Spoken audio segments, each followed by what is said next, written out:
Hello, my name is Judith Abitan, and I'm the Executive Director of the Raoul Wallenberg Center for Human Rights. Bonjour, je m'appelle Judith Abitan et je suis la directrice exécutive du Centre Raoul Wallenberg pour les droits de la personne.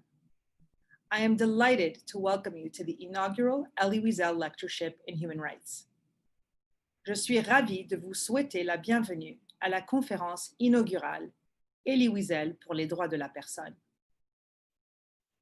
It is my pleasure to introduce Dean Robert Leckie of the Faculty of Law of McGill University, la doyenne France Houle de la Faculté de droit de l'Université de Montréal, and Andrew Kliger, President of the Lord Reading Law Society, each of whom will be delivering opening remarks. After Professor Cotler, Chair of the Raoul Wallenberg Center for Human Rights, de la Fac introduces the Elie Wiesel Lectureship and our distinguished inaugural guest lecturer, Justice Rosalie Abella of the Supreme Court of Canada, Baroness Helena Kennedy, Director of the International Bar Association's Human Rights Institute, will be making closing remarks. I would also like to take this opportunity to thank our co-sponsors and to express my appreciation for the cooperation of all the participants in pre-recording their remarks for this lectureship so as to ensure technical proficiency. Please enjoy the proceedings. I'm Robert Leckie, the Dean of the McGill Faculty of Law, and it gives us great pleasure to be associated and as a partner with the Wallenberg Center and other valued institutions for the inaugural Elie Wiesel Lectureship in Human Rights. I'm especially delighted that the inaugural lecture will be given by the Honourable Justice Rosalie Abella, who holds an honorary doctorate from McGill, class of 1999. There's such a long tradition of human rights at McGill Law, in which our emeritus professor Irwin Cotler has played a critical, central, and ongoing role. And so it just gives me great pleasure to be affiliated with today's event. Enjoy the lecture. I know you'll learn from it, as I will.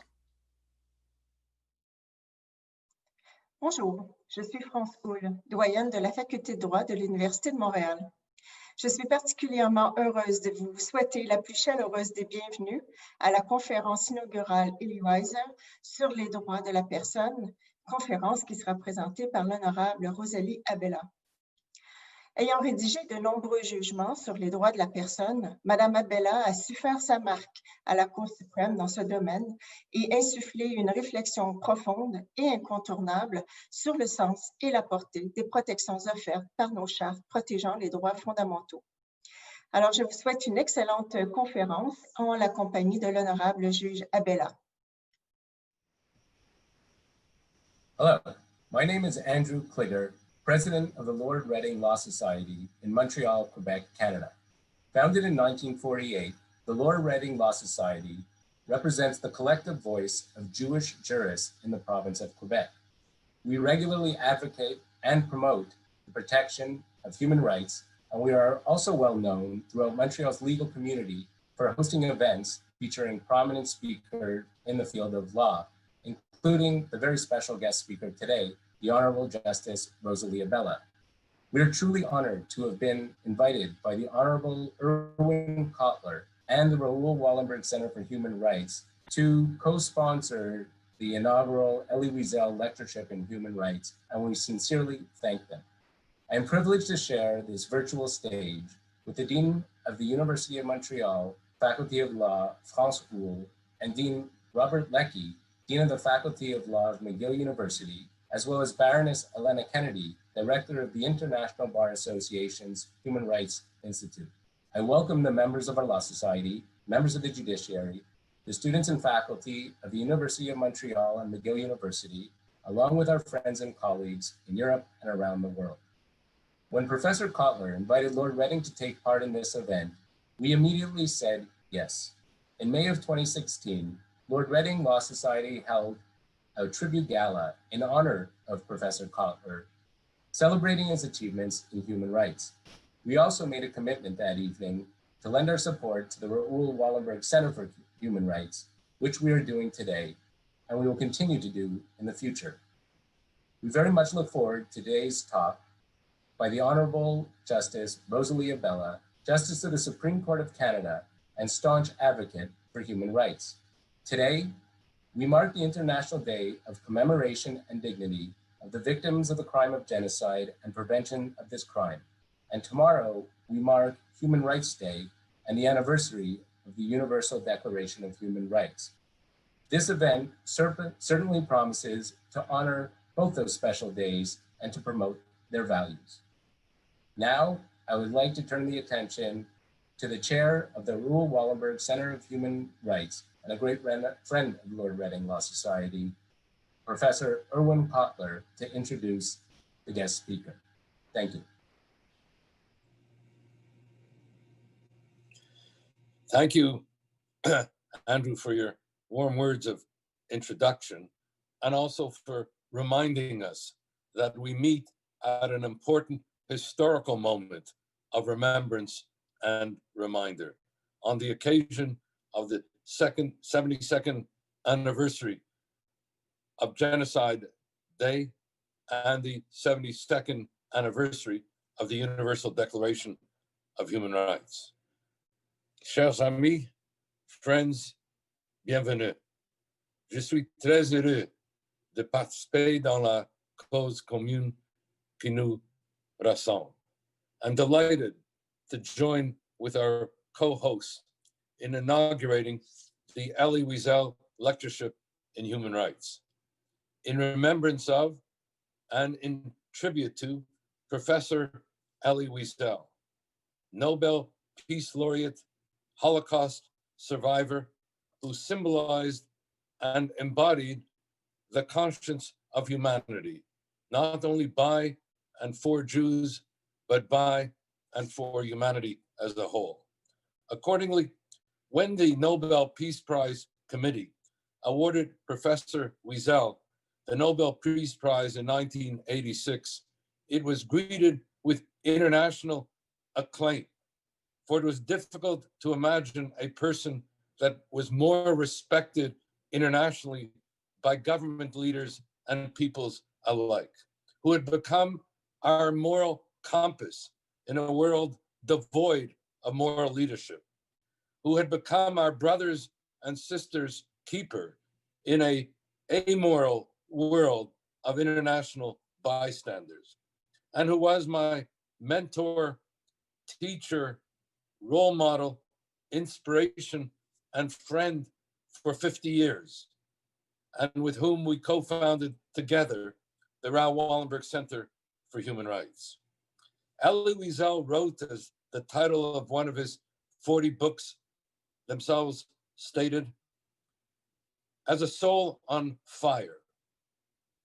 That flame not only animated the literary imagination, but it ignited the struggle for peace and justice worldwide. His eloquence was all the more remarkable because, as Elie Wiesel would remind us again and again, the Holocaust was beyond vocabulary. Yet the man who felt that Auschwitz and Buchenwald, the death camps, were beyond communication and comprehension, he not only conveyed the particularity of horrors too terrible to be believed, but not too terrible to have happened, but the universality of the messages that we ignore today at our peril. The danger of forgetting and the imperative, the duty of remembrance, le devoir de mémoire. The danger of silence in the face of evil. The danger of indifference and inaction in the face of mass atrocity. As Elie Wiesel would always remind us again, and we must always adhere and act upon it, that indifference always means coming down on the side of the aggressor, never on the side of the victim. Indeed, what makes the Holocaust and the genocides that followed so unspeakable are not only the horrors of the Holocaust and the genocides themselves. What makes them so unspeakable is that they were preventable. Nobody could say we did not know. We knew, but we did not act. With the genocide of the Tutsis in Rwanda, we knew, but we did not act. In Darfur, we knew, but we did not act. And most recently, and now with both the Rohingya and the Muslim Uyghurs, we now know, and we are still not acting. And that is why it is only appropriate, and indeed I would say here, imperative, that Justice Rosalie Abella deliver the inaugural Elie Wiesel Lectureship in Human Rights. For Justice Abella's life work, life itself, personifies the pursuit of justice in our time. Indeed, I suspect that if Elie Wiesel could have recommended a speaker for this lecture, he would have nominated Justice Rosalie Abella, for whom, as he would tell me, he felt a special kinship, and whom he saw as being a courageous pursuer of justice. Justice Abella, the daughter of Holocaust survivors, was born in a displaced persons camp in Stuttgart, Germany in 1950. She was the youngest person ever appointed to the judiciary at age 29. She was the first refugee ever appointed to the judiciary. And she was the first Jewish woman ever appointed to the Supreme Court of Canada. And her brilliance, her eloquence, her scholarship, her writing, her passionate commitment to the promotion and protection of justice and the combating of injustice have characterized her remarkable jurist and judicial tenure, a judicial tenure now that has lasted 45 years, 17 years of which have been on the Supreme Court of Canada. As Minister of Justice, I had the pleasure of nominating Justice Rosalie Abella from the Ontario Court of Appeal to the Supreme Court of Canada. I always felt that for ministers of justice, the enduring legacy lies in the judicial legacy of those that are appointed. And Justice Abella's tenure has left an enduring legacy for Canada and beyond. She has been a remarkable trailblazer, a quintessential Renaissance jurist, public intellectual, educator, and judge. As jurist, she headed and authored commission reports into the rights of the disabled, labor relations, and law reform, and served as sole commissioner for the Royal Commission on Equality in Employment, where she included the principles and policies of employment equity and framed those principles and policies, and where her theories of equality and discrimination were adopted by the Supreme Court of Canada in the landmark equality rights case under the Charter of Rights and Freedoms, the Andrews case, and where her report has been adopted by the governments of Canada, New Zealand, Northern Ireland, and South Africa, to name a few. As public intellectual, which included her being a member of the Premier's Committee on Confederation, of being a member and judge of the Giller Literary Prize. Her writings, lectures, reflections, insights, and inspirational voice have been recognized in her election to the Royal Society of Canada, to the American Academy of Arts and Sciences, and to the American Philosophical Society. And recently, she was awarded the prestigious Order of Merit by the President of Germany. As educator, she has been a visiting professor at major universities across the globe, has delivered endowed lectureships, and has inspired generations of students who've been transformed by her brilliance, her eloquence, and her passion for justice, which comes through in all her encounters with students, with faculty, with fellow members of the bench, bar, academe, and the like, and has been recognized, and I only learned this and was astonished by this, by 39 honorary doctorates. As a judge, she has been a transformative figure, a pioneer in Canadian judicial legal education, where she organized the first ever educational conference for judges and the first ever educational judicial conference for non-judges. The author of path-breaking judgments, principles, and precedents in such diverse areas as freedom of religion, freedom of expression, equality rights, corporate accountability, criminal justice, and international justice. And in each and all of the above, the trailblazer in the pursuit of justice, domestic and international. Friends, chers amis, it is for me a real distinct pleasure and privilege to present to you Justice Rosalie Abella of the Supreme Court of Canada as our inaugural lecturer of the Elie Wiesel Lectureship in Human Rights.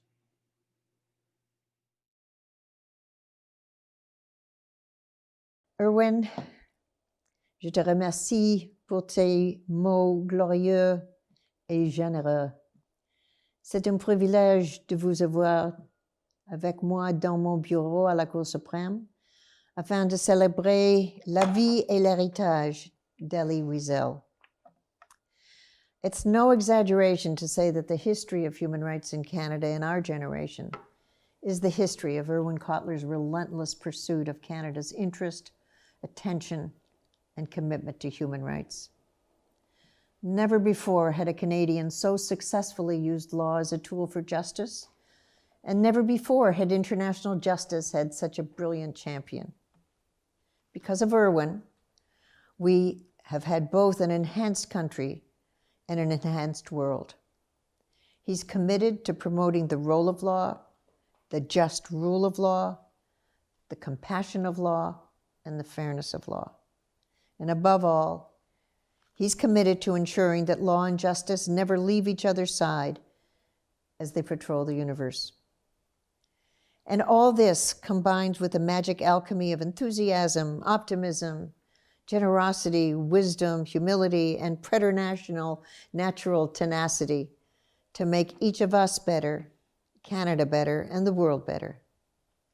Irwin Cotler is a man of his times who helped make them, a voice for humanity who helped it find its best self, and an illuminating inspiration who helped the rest of us see the light. And now, the Canadian government has given us a new Cotlerian gift. He's just been named the first special envoy on preserving Holocaust remembrance and combating anti-Semitism. Mazel tov, Irwin, on another stunning achievement in your extraordinary career. Irwin, our friend, inspiration, and national treasure, this lecture is dedicated not only to Elie Wiesel, our global conscience, but to you, his spiritual heir. The Holocaust was the defining event of this century, and human rights in our lifetime cannot be understood without appreciating its conceptual proximity to the concentration camps of Europe. The Genocide Convention, whose 72nd anniversary we honor today, and its spiritual sibling, the Universal Declaration of Human Rights, whose anniversary we celebrate tomorrow, were the wings of the phoenix that rose 75 years ago from the ashes of Auschwitz. These were the powerful legal symbols of a world shamefully chastened. They were united by the institutional rebuke and the creation of the United Nations. And what lifted the phoenix and gave it power to fly was the momentum it got from the trials at Nuremberg, which started 75 years ago and bore witness to Holocaust atrocities and roared its outrage at the greatest injustice of the 20th century. 200,000 European Jews survived the Holocaust. 3 of them were my parents and grandmother. My parents got married in Poland on September the 3rd, 1939. My mother's family manufactured roofing materials. My father graduated with a master's in law from the Jagiellonian University Law School in Krakow. He was scheduled to take his examination to qualify as a judge in October 1939 in Radom.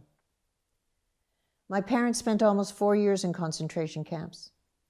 Their 2.5-year-old son, my brother, and my father's parents and 3 younger brothers were all killed at Treblinka.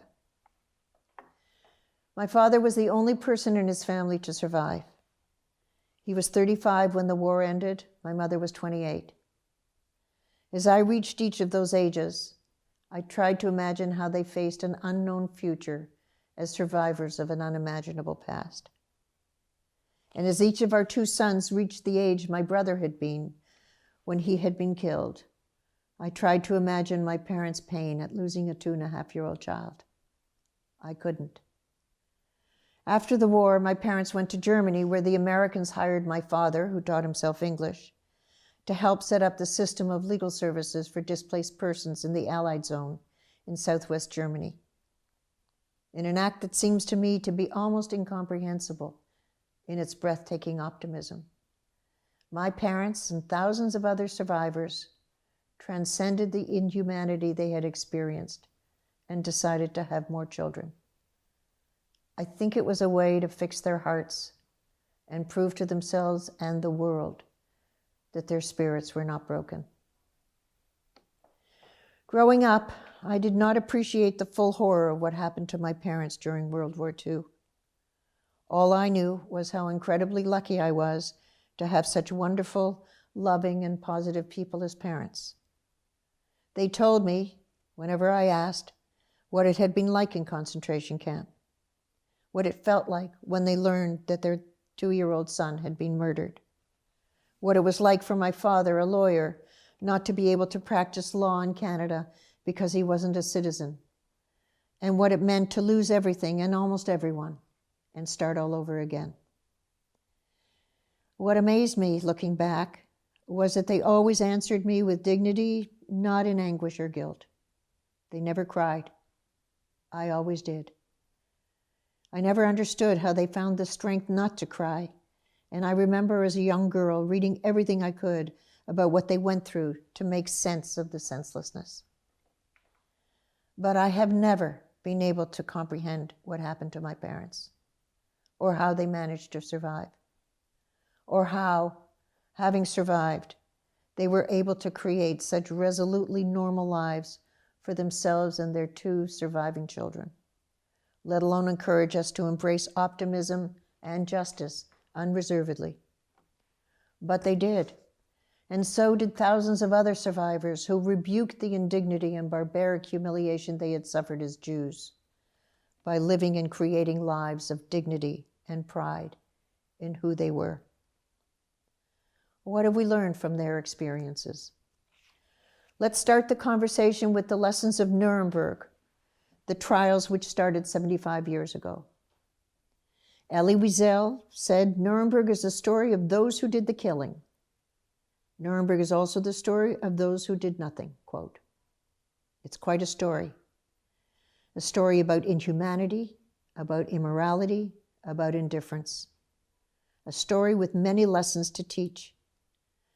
But the past 75 years has shown how few of them the world has wanted to hear. I've spent countless hours reading books and articles about Nuremberg, and I've tried to take it all in.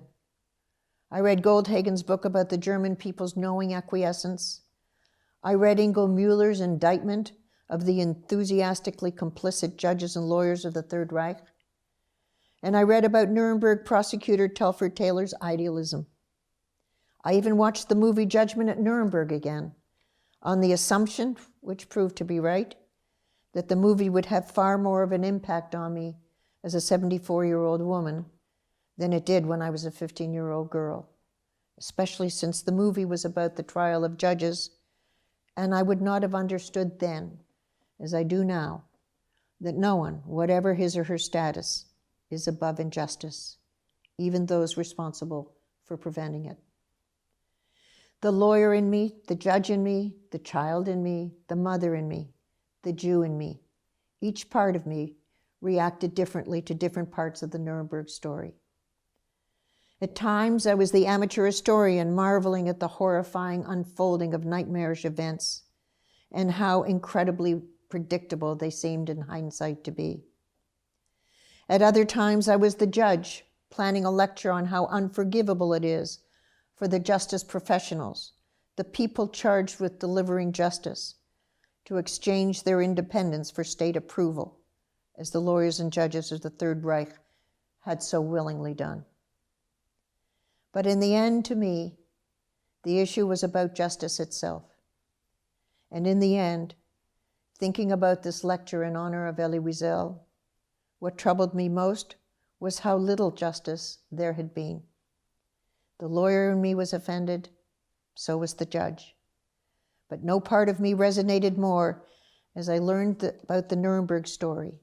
No part despaired more than the Jew in me. My formative years were spent in the shadow of the Nuremberg trials. I was born in a displaced persons camp on July the 1st, 1946, in Stuttgart, Germany, and came to Canada in 1950 with my parents and sister and grandmother a few months after the Nuremberg trials ended.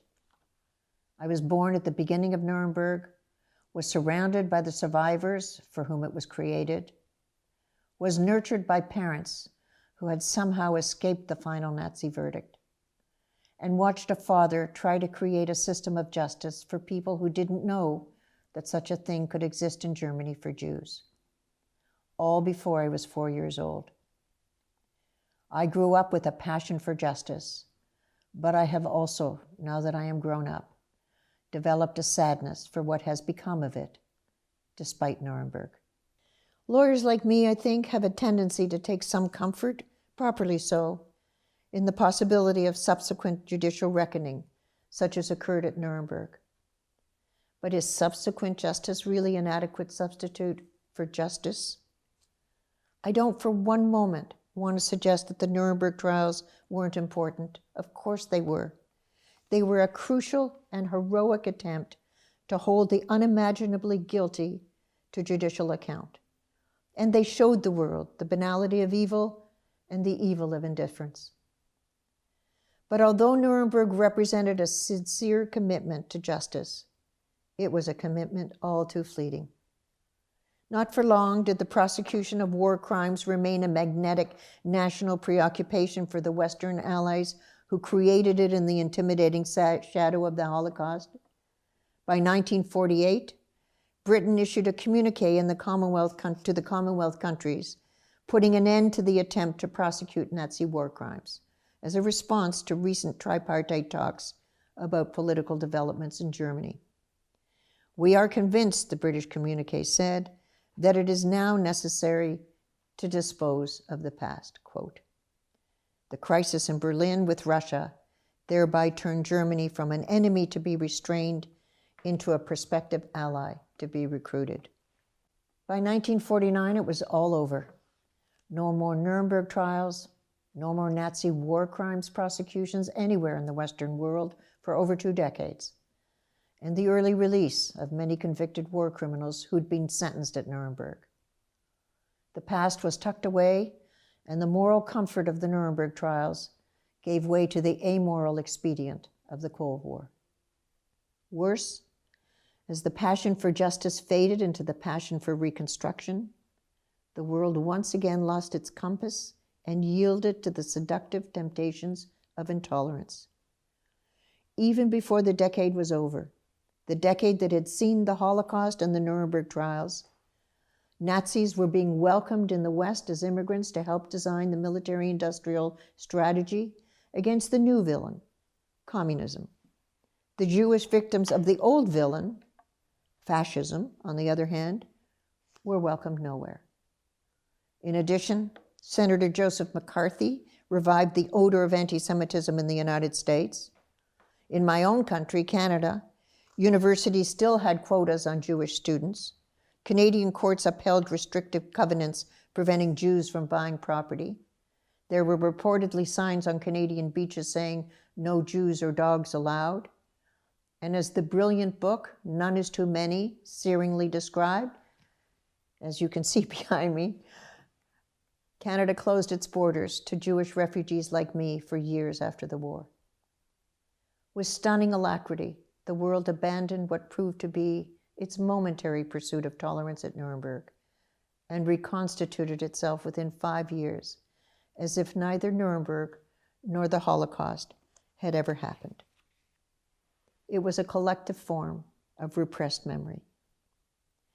I never asked my parents if they took any comfort from the Nuremberg trials, which were going on for 4 of the 5 years we were in Germany, until we got permission in 1950 from a reluctant Canada to go there. I have no idea if they got any consolation from the conviction of dozens of the worst offenders. But of this I'm sure. They would have preferred by far that the sense of outrage that inspired the Allies to establish the military tribunal of Nuremberg had been aroused many years earlier, before the events that led to the Nuremberg trial ever took place. They would have preferred, I'm sure, that world reaction to the 1933 Reichstag fire decree, suspending whole portions of the Weimar Constitution, to the expulsion of Jewish lawyers and judges from their profession that same year, to the 1935 Nuremberg laws prohibiting social contact with Jews, or to the brutal rampage of Kristallnacht in 1938. They would have preferred, I'm sure, that world reaction to any one of these events, let alone all of them, would have at the very least been public censure. But there was no world reaction. By the time World War II officially started on the day my parents got married, it was too late. For me, Nuremberg represents the failure of decent, well-meaning Western democracies to respond when they should have and could have to a virulent, horrifying strain of anti-Semitism in Germany in the 1930s. Millions of lives were lost because no one was sufficiently offended by the systematic destruction of every conceivable right for Jews that they felt the need for any form of response. And so, the vitriolic language and venal rights abuses, unrestrained by anyone's conscience anywhere, in or out of Germany, turned into the ultimate rights abuse, genocide. Some justice did in fact emerge in the aftermath of Nuremberg, and there are many connective dots of history leading to the present of which we can be proud. We have made remarkable progress and are immeasurably ahead in many ways of where we were. But we still have not learned the most important lesson of all: to try to prevent the abuses in the first place. We have not finished connecting history's dots. All over the world, in the name of religion, domestic sovereignty, national interest, economic exigency, or sheer arrogance, men, women, and children are being slaughtered, abused, imprisoned, terrorized, and exploited with impunity. Decades later, we still have not developed an international moral culture which will not tolerate intolerance. The gap between the values the international community articulates and the values it enforces are so wide that almost any country that wants to can push its abuses through the gap. No national abuser seems to worry whether there'll be a Nuremberg trial later, because usually there isn't.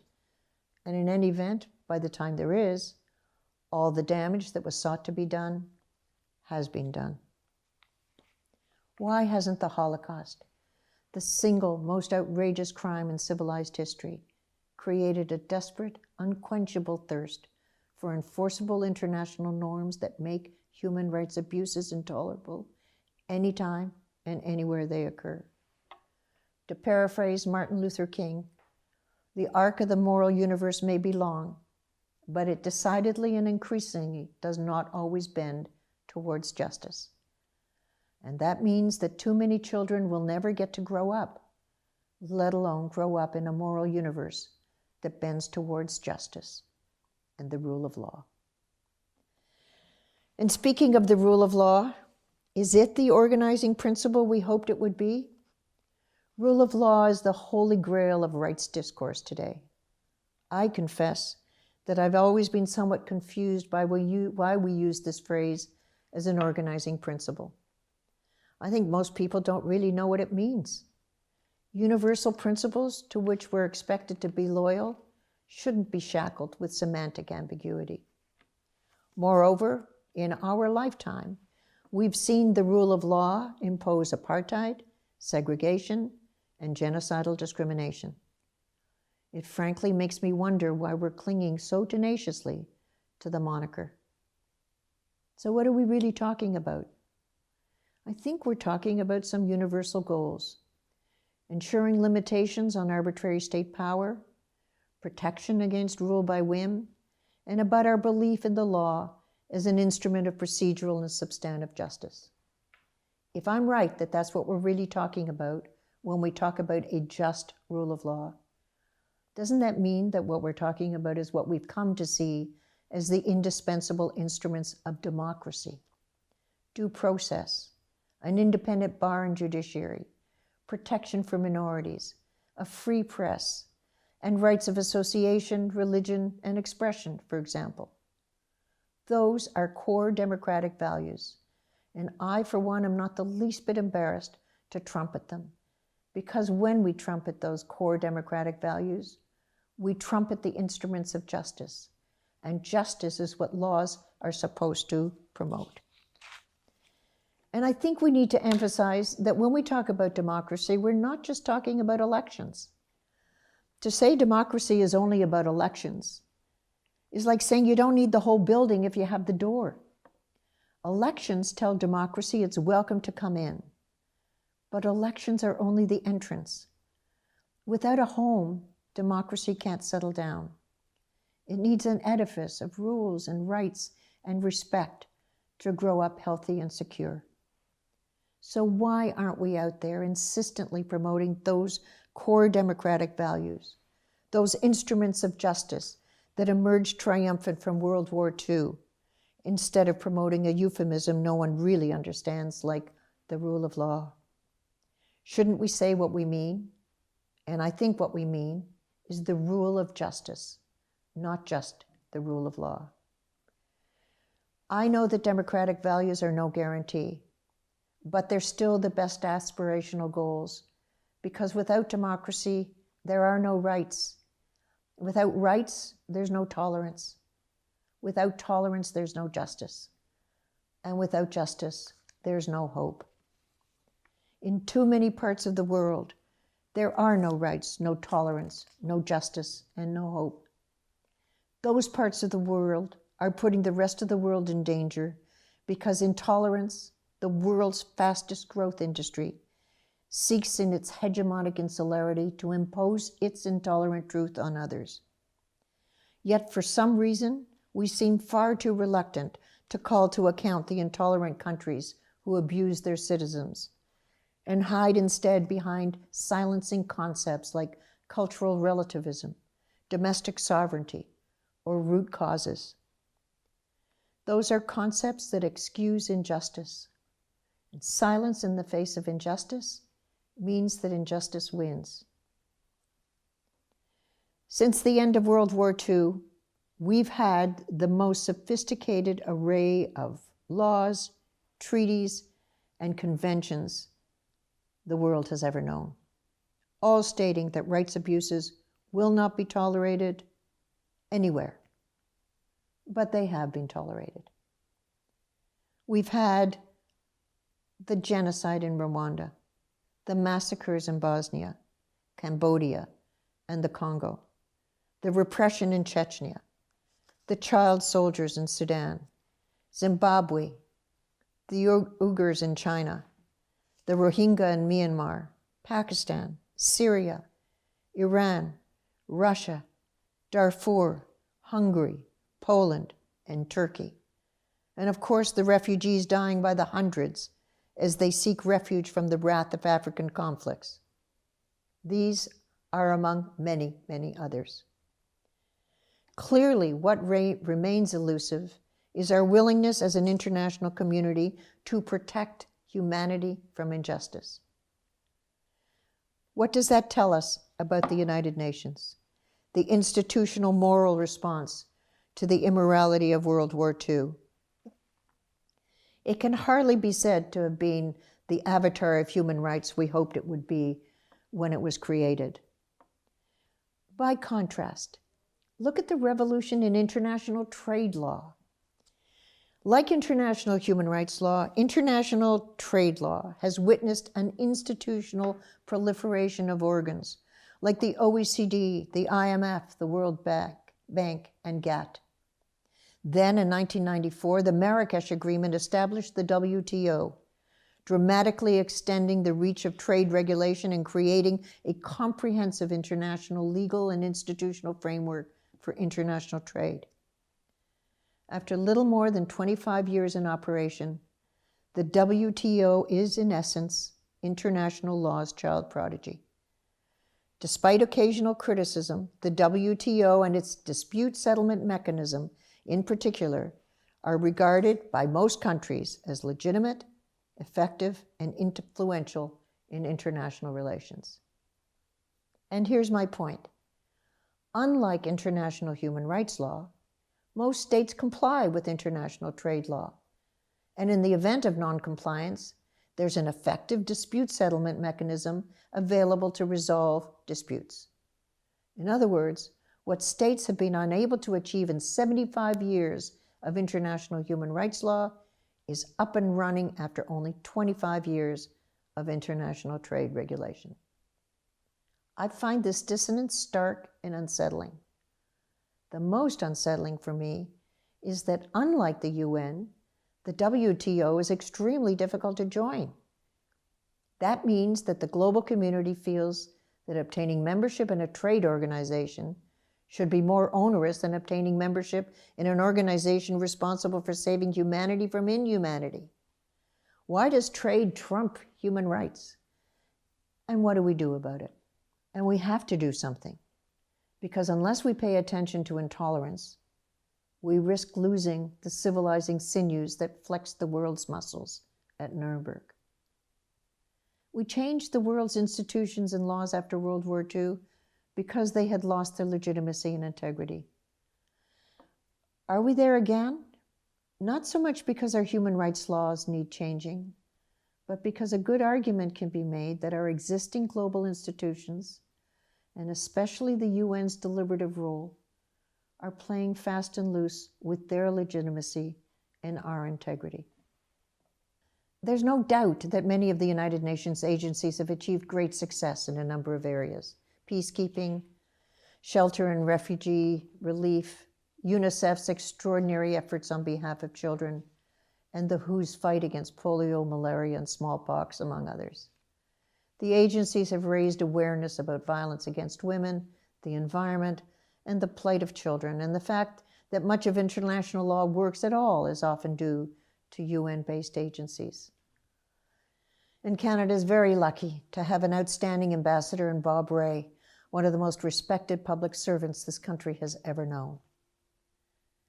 But the UN was the institution the world set up to implement never again. Its historical tutor was the Holocaust, yet it seems hardly to be an eager pupil. What was never supposed to happen again has, again and again. The judgment at Nuremberg was an encomium to justice. 75 years later, the judgment after Nuremberg is a lament. Over a century ago, we created the League of Nations to prevent another world war. It failed, and we replaced it with the United Nations. The UN had 4 objectives: to protect future generations from war, to guard human rights, to foster universal justice, and to promote social progress. Its assigned responsibility was to establish norms of international behavior. Since then, 40 million people have died as a result of conflicts all over the world. The UN eventually reacted in Libya and wagged its finger at Syria, but I waited in vain to hear what it had to say about Iran, Venezuela, and China, for example. Isn't that magisterial silence a thunderous answer to those who say things would be a lot worse without the UN? Worse how? I know it's all we have, but does that mean it's the best we can do? Nations debate, people die. Nations dissemble, people die. Nations defy, people die. We need more than the words and laws of justice. We need justice. I make these observations not because I have any particular solutions to propose, because I don't, but because I want to hear a serious conversation among people more expert than me, people who care deeply about the moral choices we make as a global community, about how to fix a status quo in which some of the worst criticisms are directed at Western democracies, what I would call low-hanging fruit, while the worst abusers barely glance over their shoulders, too busy doing whatever they want to their own citizens to care about history's judgment later. In a world so often seeming to be on the verge of spinning out of control, can we afford to be complacent about the absence of multilateral leadership to make sure the compass stays pointed in the most rights-oriented direction? I think the global legal community needs to rethink the morality of its almost reflexively protective attitude towards this institutional behemoth. Stop making excuses for its inexcusable and seemingly infinite patience for injustice, and start insisting that it do the job it was set up to do. The world, after all, was supposed to have learned 3 indelible lessons from the concentration camps of Europe. 1, indifference is injustice's incubator. 2, it's not just what you stand for, it's what you stand up for. And 3, we must never forget how the world looks to those who are vulnerable. All this because, as Robert Jackson said in his opening address at the Nuremberg trials, the wrongs which we seek to condemn and punish have been so calculated, so malignant, and so devastating that civilization cannot tolerate their being ignored because it cannot survive their being repeated. 75 years later, this is not, by any stretch, the best of all possible worlds. The moral legacies that emerged triumphant from the Declaration of Human Rights, the Genocide Convention, Nuremberg, and the United Nations, the legacies each and every one of us is descended from, are at risk. And those legacies are democracy, human rights, and justice. And when they are at risk, our humanity was at risk. World War II was a devastating war that inspired the nations of the world to unite in democratic solidarity and commit themselves to the promotion and protection of values designed to prevent a repetition of the war's unimaginable human rights abuses. Yet here we are in 2020, more than 7 decades later, watching that wonderful democratic consensus fragment everywhere. We're at the edge of a future unlike any I've seen in my lifetime. It's a future that's very divisive, very insensitive, and at times very macho. That makes it very dangerous. We have to worry not only about how the climate is changing the world, but how the moral climate is creating an atmosphere polluted by bombastic anti-intellectualism, sanctimonious incivility, and a moral free-for-all. Everyone is talking, and no one is listening. We're rolling back hard-fought human rights for minorities, immigrants, refugees, workers, and women. We're forgetting our compassion and making the vulnerable more vulnerable in a world that was supposed to have learned the horrendous cost of discrimination so that being different would no longer expose someone to danger. We're a world now where too often law and justice are in a dysfunctional relationship, and a world where prejudice poisons and hate kills. Democracy is too fragile in too many parts of the globe, where too many democratic institutions and values are thrown under the bus, and where, far too often, Political expediency victimizes truth. Too many rights go unrecognized, let alone confronted. Too many governments have interfered with the independence of their judges and media. Too many people are strident. Too many people have been killed. Too many people are poor. Too many children are hungry. And too many people have lost hope. We're in danger of a new status quo, where anger triumphs over dignity and indignity triumphs over decency, and where injustice is tolerated and tolerance is not. Too much like the old status quo we fought a world war to fix. And that brings me back to my parents. You cannot be born in the shadow of the Holocaust to two Jews who survived it without an exaggerated commitment to the pursuit of justice. Mes parents étaient bien déterminés à ne pas se laisser abattre par tout ce qu'ils avaient perdu, mais au contraire, à se rebâtir une vie en poursuivant de nouveaux rêves. You cannot grow up indifferent to a just rule of law when every adult you love experienced the horror of its subversion. And you cannot live a life without idealism when the very fact of your birth reflects a tenacious belief by parents whose only son had been one of the war's 6 million martyrs to injustice, that the world would turn fairer.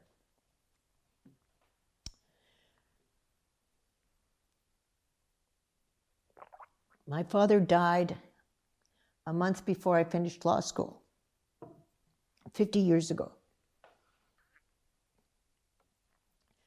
Before he could see his inspiration take flight in his daughter's passion for justice that took her on a journey from a displaced persons camp in Germany to the Supreme Court of Canada. Or before he could meet the two grandsons who followed his path and became lawyers. But not before he taught her that democracy and its laws are the best hopes for justice. My life started in a country where there had been no democracy, no rights, no justice. No one with this history does not feel lucky to be alive and free. No one with this history takes anything for granted. And no one with this history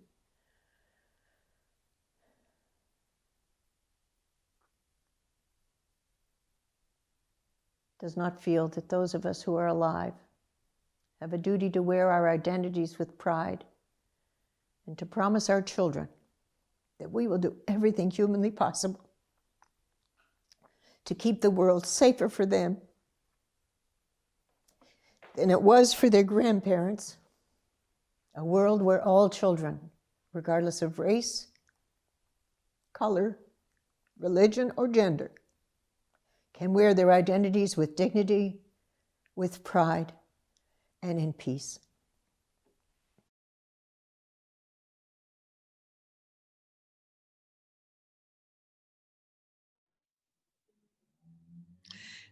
Dearest Justice Abella, it is such an honor to be asked to make some remarks in appreciation of your lecture.